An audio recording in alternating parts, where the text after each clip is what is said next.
પ્રભાત પદ 4 ચોપાઈ 1 નિરખને નિર્મલા દ્રષ્ટિએ નૂરને બ્રહ્મનો ભાસતે વિશ્વમાહી નુરત સુરત નુરતે કરી ગુરુગમ યુર ધરી સાવનિરંતર એક સાઈ. હે સકર્તાપતિ નાંશ, અલેખ સંતની કૃપાને નિજ લક્ષરૂપી પુણ્યનો ઉદય થવાથી પ્રકૃતિના વિકાર રહિત નિર્મળ થયેલી દ્રષ્ટિ દિવ્ય દ્રષ્ટિ વડે બ્રહ્મનું નૂર કહેતા તે પ્રકારને નિહાળીને તું જે જોજે ચિત્ત બ્રહ્મનો ભાસ તે આત્મા વિશ્વ બ્રહ્મ સ્થાવર જંગમ સમસ્ત નાના મોટા ઘાટોમાં એક સરખા વ્યાપી રહેલા છે. તેને યથાર્થ સમજવા જાણવા બાહ્ય સુરતાને અંતરની સુરતા સાથે સમાવી ગુરુકામ વિના હૃદયમાં ધારણ કરી જોઈશ તો તે બ્રહ્મ પ્રકાશના પ્રકાશક એક સકર્તાપતિનું કોઈ પણ જાતના પડંતર વિના નિશ્ચય અનુભવ થશે એવું પરમગુરુ જણાવે છે. પ્રભાત પદ 4 ચોપાઈ 2 વાપીને કુપિત ગાઢની રે ભર્યા ચંદ્રને સૂરજ તેજ તાહી ભાર કિલ્લા હલ કલોલ ક્રીડા કરે અચલયા ડોલયા ખાસ માહી. હે નિજપતિની આરતવાળા અંશ, દ્રષ્ટાંત જેમ વાવ કૂવો કે તળાવ પાણીથી ભરેલો હોય એ પાણીમાં આકાશમાં રહેલા ચંદ્ર સૂર્યનું પ્રતિબિંબ પડે છે. તે ચંદ્ર સૂર્ય એક હોવા છતાં દરેક જળાશયોમાં અલગ અલગ ભાસે છે. તે સર્વ પ્રતિબિંબ બાહ્ય દ્રષ્ટિથી જોતા પવન પાણીના સંબંધે હાલતા ડોલતા અને આનંદ ક્રિયા કરેલા કિલ્લોલ કરતા દેખાય છે. પરંતુ આકાશગામી ચંદ્ર સૂર્ય હાલતા ચાલતા નથી. તે ચલન અને અડોળ છે. આ દ્રષ્ટાંતે ન્યાય નિષ્કર્તાના શુદ્ધ સંકલ્પથી રચાયેલા જગતમાં પ્રકૃતિના ભેદે નાની મોટી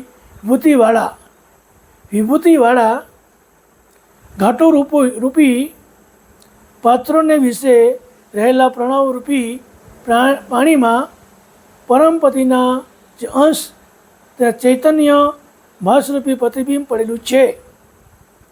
તે પ્રતિબિંબ પ્રણવરૂપ પાણી પવનરૂપ પ્રકૃતિના યોગે વિવિધ પ્રકારનો વિલાસ કરતા દેખાય છે. પરંતુ ચંદ્ર સૂર્યના ન્યાયે પતિના અંશ ચિત્ત બ્રહ્મરૂપી આકાશમાં વસેલા છે. તેમાં ચલિતપણાનો ધર્મ લેશ માત્ર ઘટતો નથી. તો આ પ્રમાણે ચોપાઈ 2 ની અંદર પરમગુરુ આપણને વાત કરીએ છીએ.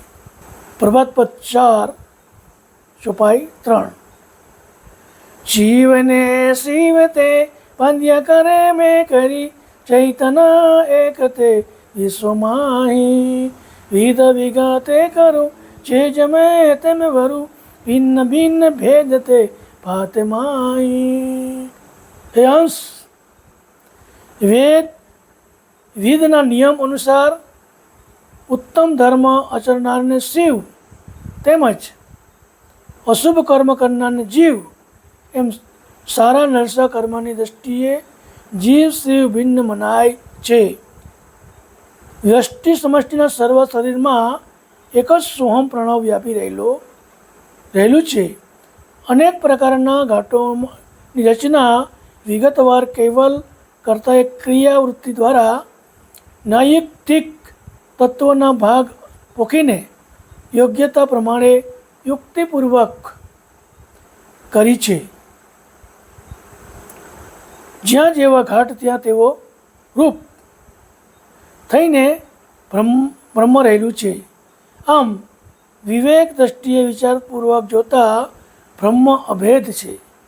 ત્યારે બીજી બાજુ પ્રાકૃતિક શરીરના ભાત જુદા જુદા દેખાય છે. તે કરામત સર્જનારે મૂળ બીજકના હિરણ્ય ગર્ભિત કરેલી છે. તે સમજવા પરમગુરુ વિના જગતમાં કોઈ સમર્થ નથી તે વાત નિર્વિવાદ છે. પ્રભાત પદ 4 ચોપાઈ 4. ક્ષિતિપાલક જલ પવનયાકાશમાં તેજમાં તત્વતું સાક્ષીમાઈ સતકુવેર કહે તુજ વિલાસી રહ્યો તુજ વિના અન્યતે કાય નાઈ. હે નિષ્પતિની હારતવાળા અંશ, પૃથ્વી જળ અગ્નિ પવન અને આકાશ આ પાંચે તત્વો પંચદેહ સ્થૂળ સૂક્ષ્મ કારણ મહાકારણ પરમ કારણ હોય.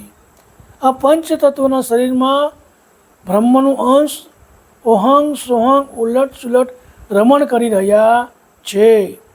તે તારી ચેતન વૃત્તિને એકતાએ ન્યાયાધિક ગોઠવણી પ્રમાણે જ્યાં જેવા તત્વોનો દેહ તે મુજબ બ્રહ્માનંદને ઘાટઘાટવાળું દેખાય છે. પરંતુ વસ્તુ સ્થિતિએ જોતાં બ્રહ્માનંદ એક સરખો જ પુણ્ય છે. તત્વ સહિત બ્રહ્મપ્રકાશના સાક્ષી રૂપે તું નિષ્કર્તાનો અંશ બ્રહ્મની પાર ન્યારો છે. પરમ દયાળુ ભગવાન કરુણા સાગર કહે છે કે સમસ્ત જગતના બ્રહ્મમાંથી સ્ફુરેલું હોય આ કારણ કાર્ય સાક્ષીરૂપ તું હોવાથી સદના વિલાસનો વિલાસી પણ તું જ છે. તારાથી જ આ સર્વ વિલાસ વિલસી રહ્યો છે. હે અંશ, તારા વિના બીજું કોઈ નથી. સત્કલસાય સત્કલસાય સત્કલસાય.